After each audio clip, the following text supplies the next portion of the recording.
third season, our team will have an opportunity to learn, grow, and begin to teach the skills we picked up along the way. Being able to rely on one another has been an invaluable tool for exploring new places and coming back with evidence. Sean will be moving across the country, and so will not be able to join us for all of our investigations. It'll be up to the rest of the team to take over Sean's duties, in addition to bringing forth new ideas and abilities. As we face some of our darkest and most confusing haunts yet, we will have to begin thinking even further outside the realm of the known. Our knowledge will be tested, our skills honed, as everything we thought we knew about the paranormal is stretched beyond our wildest imaginations.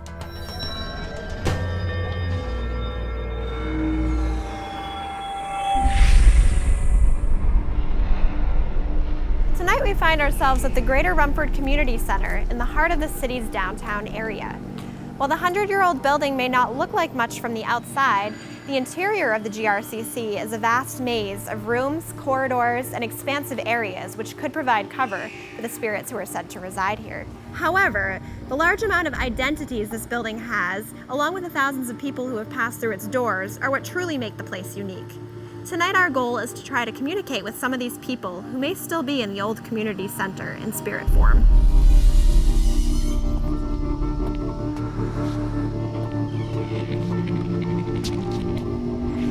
Oh, hi Corey. Hi guys. Hi, Hey. Thanks for having us here. Thank you for coming. Yeah, I'm Sean. hi Katie. Carol. And I'm Ty. Nice to meet you guys. I've never been to Rumford before. Not a lot of people have. Yeah. Well, this building looks super old too, so it must have a lot of stuff attached to it. It is very old. It was actually built in 1911. They finished it, and it just celebrated its 100-year anniversary just over 3 years ago. Wow. Cool. Wow. Yeah, so let's check it out, yeah. My name is Corey Heinzen, and I represent Graves Paranormal and Maine Paranormal Society. What specifically drew me to this building was the stories that I heard from my friends that I grew up with in high school. Finally, through the good graces of the Greater Rumford Community Center, they let us come in and investigate, and it blew our minds. Before anybody even came here to investigate, the haunting part of it, I mean, things happen here where we just scratched our heads. My name is Ryan Palmer. Where I worked here for the last 5 years, I do a little bit of everything. The community center here was built in 1911. We just celebrated our 100 years 3 years ago. They used to ship people up from out of town to work in the mill over here. There was actually apartments that are up behind me. For a lot of years, probably 30 years, there was basketball here that was just called Noontime. And people from the mill on their lunch break would come over here and this gym would be packed. They'd have like 20 guys over here playing basketball for like an hour and a half during their lunch break. There's efforts going on to keep this place open. The whole consolidation with the town next door with Mexico is coming into effect too, so we're not sure what's gonna happen there, but like I said, 600 or 700 bodies coming through the door a year. There's a purpose for it.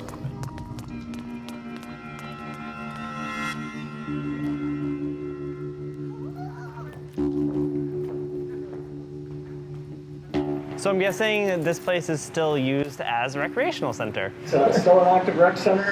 They have programs Monday through Fridays in the summer, and then in the winter they go into Saturdays and Sundays. Wow. Besides tons of games and stuff, what goes on in this room? We're looking at paranormal side of things. The room back here, we get a lot of kids' voices coming through our spirit boxes. That's appropriate. So again, the dark and creepy room? The dark and creepy room. There's a theme. We set up a spirit box in there. We also set up a flashlight, and we just sat there with our night vision cameras and, just asking them, please, please, please, to do it.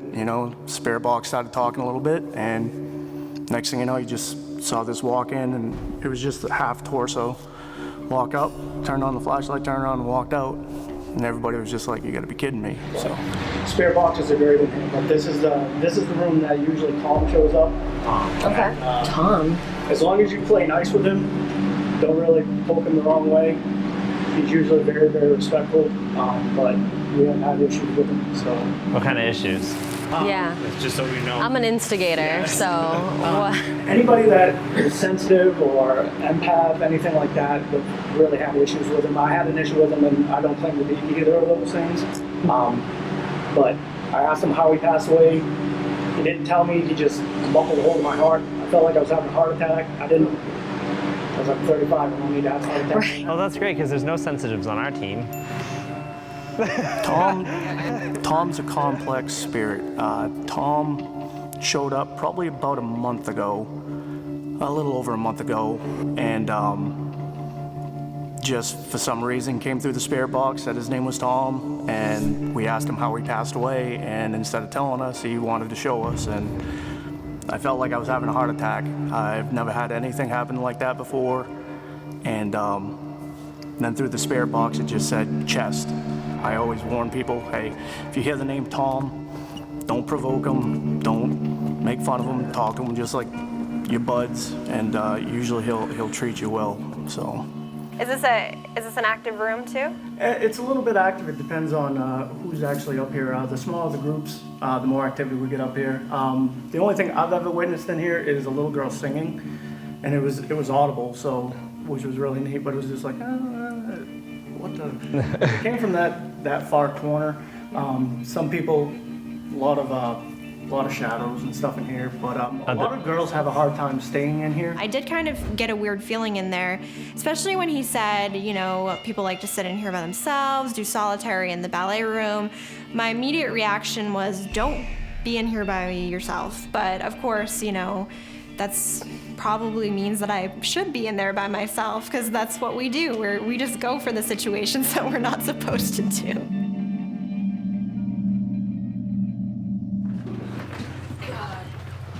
Whoa. This is a cool old gym. This is a nice little gym. It's like Pleasantville. I wish I brought my basketball. There's basketballs over there? Oh, there's plenty of them. This is the room that I can't breathe in. Yeah?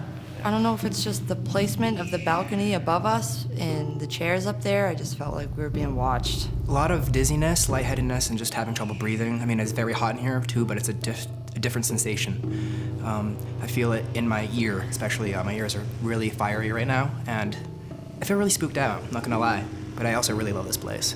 This is probably the most active room in the entire building, the gymnasium. If you notice, we have the walkway up here. If you stay down here, you'll get a lot of footsteps, shadow figures. They'll move the chairs sometimes. A lot of disembodied voices. A lot of pulling of the hair and stuff like that up here. This is the most active spot, particularly the corner right here. A lot of psychics and people that come in, they say there's a vortex. Again? Yep. We deal with those. Second. And also this hallway right here, instead of piling you all down there, this is the hallway that the young spirit, his name's James. We call him Jim. He does not like anybody hanging out in there or anything. Jim's hallway I want to be alone in because he sounds scary. No, I'm vibing with Jim.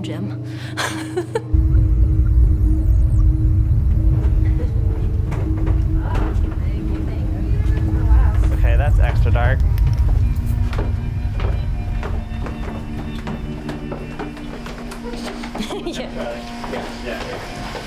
I want you to stop. Whoa, down again. It's dark in here. Well, this is the basement. Basement actually used to be a bowling alley. Wow. Used to have 4 lanes.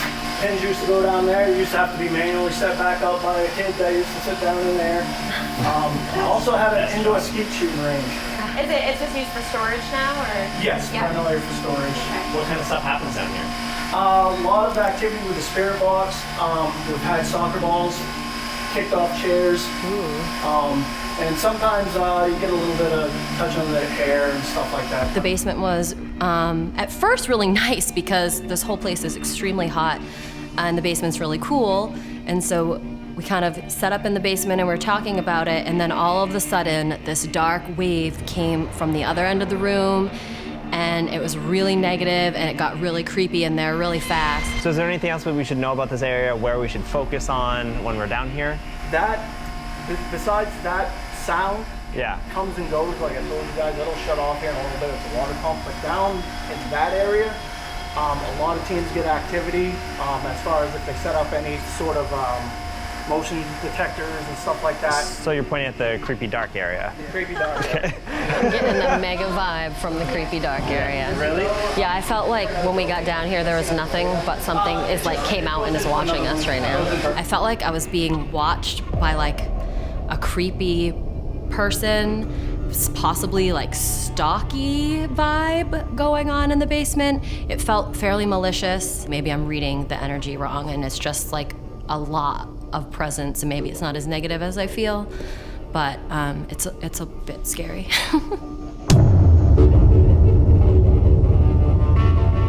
Some of it is residual. There's definitely an intelligence. I think it's just it's an old building. I 100% think it has some haunting to it. But I will say this: going by what they have said for their stories and what I have experienced, it's nothing that's going to hurt you. But I feel spirits can be anywhere they want to be, and when they hear us actually talking or trying to communicate with them through spirit boxes or whatever we're using, they flock to us because sometimes that's all they want. They want to be heard.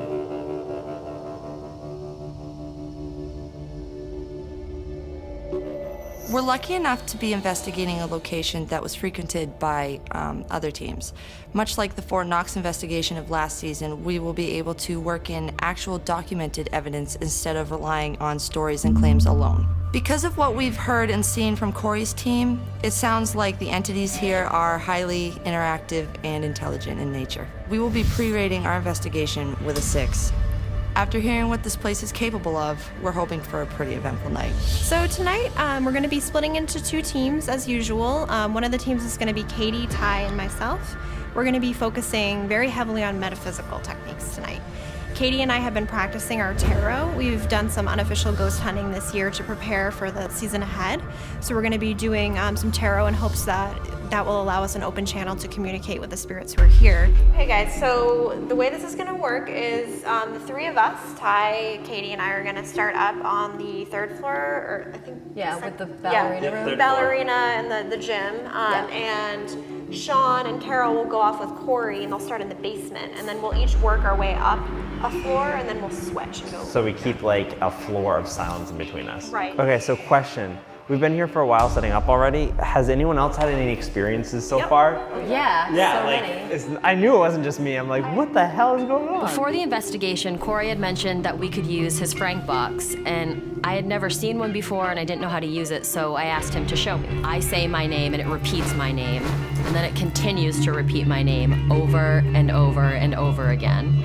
I call the other investigators in, Ty comes in, it starts saying Ty's name. Ty gets called upstairs to do an interview, and the voice goes, Ty, where are you running off to? I realized while I was heading upstairs that they didn't actually tell me where they were going to be in this giant place. So I followed their chattering up to the apartments above the gym, opened the door, stepped into a completely black hallway, and the voices stopped. I immediately got just chill down my spine as I realized exactly what had happened and that they were nowhere around and I was standing alone in a haunted house. When Ty was interviewing and I was sitting back on the floor in the ballet room, I heard either singing or I don't think it was crying. I didn't get a crying vibe, but it was childlike or very feminine coming from down the hallway, not in the same room, but caught me off guard. I wanted to stop his interview. Yeah. I heard rumbling when we were doing our interviews in the hallway there, up the stairs, and it sounded like there were like 1,000 people just jumping. Right, and I heard that too when I was standing there. I looked to Sean, I was like, what's up? And he's like, no, that was next to me. Yeah, that was behind me and right around the corner. So we've already got stuff while the cameras weren't rolling, so let's try to get stuff now that the sun went down. Yep, I'm ready. Awesome. Okay guys, season 3. Season 3! You're blinding. Oh, no! Oh! Have fun, buddy. God. Let's go, Sean. All right, guys, good luck down there. I'm scared for you. Good luck. Yeah, see you soon. Nice one, Carol.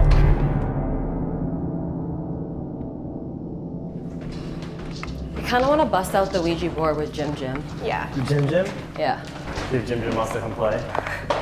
I kind of think he does. I get some weird vibes from that guy. But they don't feel as scary as the basement guy. Hi, everybody. Hi! We have come to set up a safe place. We have felt a lot of different energies going on in here tonight, and we have come to set up an area that is nothing but good energy, good vibes. Going to burn a black candle, and a black candle absorbs negative energy and kind of creates like a safe room. I brought dandelion root, which is really great for clairvoyance, and I brought a couple other rocks specifically for the crown chakra, which will just help us open our minds for communication with other realms. So I'm gonna burn some of the dandelion root, and I'm gonna light this black candle. So when we leave tonight, we're gonna burn the white candle 45 minutes before we leave, because that's about how long they take to burn. And we're gonna be leaving this space as nicely as we're kind of like starting it right now. Okay. In this beeping box right here, I'm gonna put it right here so the camera can see it if it goes off. If you wanna touch it tonight, come over and grab the box and make that fun noise, and will let us know that you're here. Touch the box, touch anything you want on this. Okay. And again, this is just to keep you safe. So if at any point in the night we kind of stir up some of the more intimidating people that live here, you're welcome to come in here and be safe and play with the games that we've brought you, and talk to us, because we'll come back. This particular space is not open to any entities with any sort of negative intention. This is a place just for spirits who are looking for refuge and safety and comfort. And we'll come back and visit you. But we're gonna move on for now. Do you wanna do a protection before we move on to some of the crazier places? Yeah. Where you wanna do that? Yep.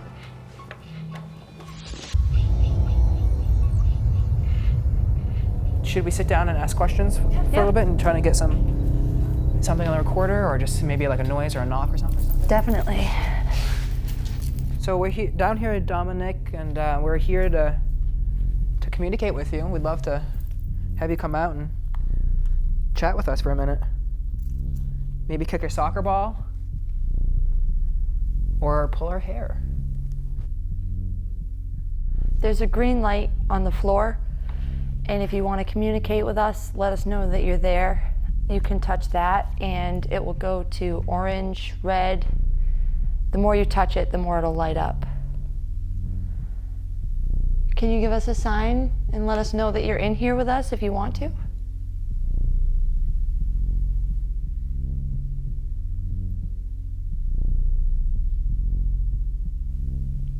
Can you knock in the room or knock something over? We kind of had this ominous feeling because we were like, we know you're down here. You know, we've heard a lot of things about you down here. When are you going to do something? Corey, do you have your spirit box with you? Yeah, I do. Do you want to try a session on the spirit box? Yeah, we can try a session. Don't be shy.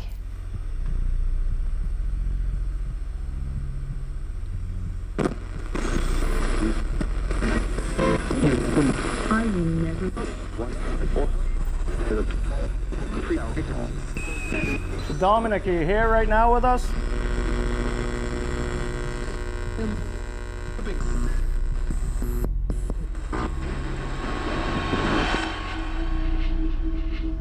And then this is like where you're gonna clear your mind and get everything ready, keep your back straight. And then when you think your mind is clear and you're all set, you get up on your toes. Once you've got a clear visualization of a white light, you basically start on the balls of your feet and you start picturing your root chakra, which is red light. So you start going red, orange, yellow, green, blue, indigo, violet, and all the way up to the top where you would then envision a white light, and it's beaming, and it's everywhere, and it's all around you. And they're gonna let it spill down over you like it's raining around you, but white light. Okay.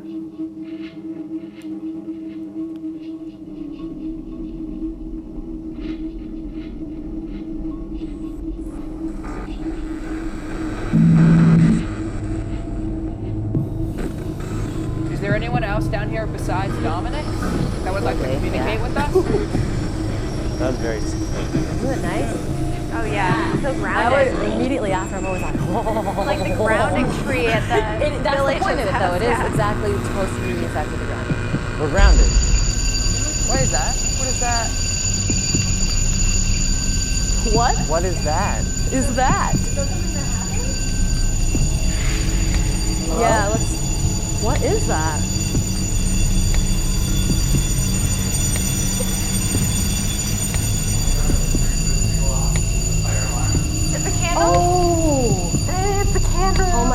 God, I'll blow them out.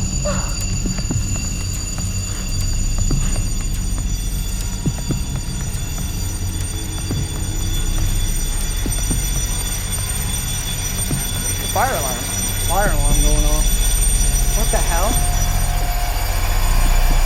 The fire alarm went off while we were doing our spirit box session. We're over here. The fire alarm is turned on. We don't know how. What's the fire alarm? Oh my God, really? Like seriously, look. Yeah. Look right Looks here. like somebody flipped the fire alarm.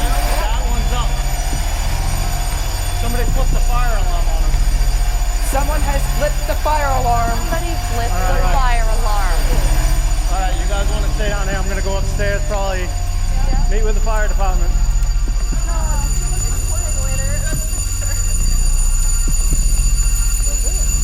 Oh my God.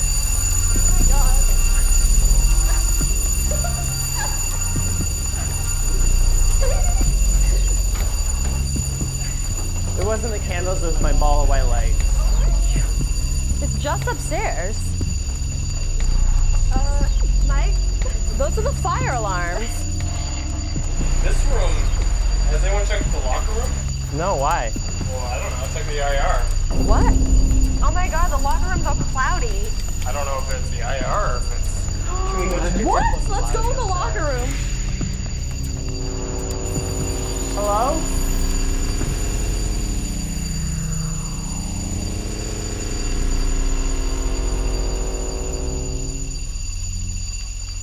There's no smoke. No, there's no smoke. It's tipped. Is that where it's supposed to be tipped? Does it feel like there's smoke to anyone else? Because I'm like having No. Maybe I'm just freaking out. Oh my God. How do we... Does the fire department have to shut those off? We need to go find Corey. We gotta go find Corey. Phantom smoke upstairs. I don't think our candles set that off. No, because... No. So we come rushing down, and we find Corey, and as we're going down the stairs, we see that the firemen are already here. Something triggered the fire alarm. We came upstairs to meet the fire department because obviously the fire department's going to respond to it. They came down, investigated it, and they said that it was manually tripped. What happened? It wasn't from your candle. Something shut the system So off. something turned the fire alarm off, and that's what... No, something turned the fire alarm on. Okay. Because he's like, this switch isn't what rang the bell, like when we went in to see what the noise was, one bell switch was up, one bell switch was down, and when they went down to shut it off, he's like, why is this up? I'm like, I have no idea. He's like, well, somebody had to press it. I'm like, So somebody pressed it at the moment it went off. something flipped the switch. And to explain the smoke, I couldn't tell you.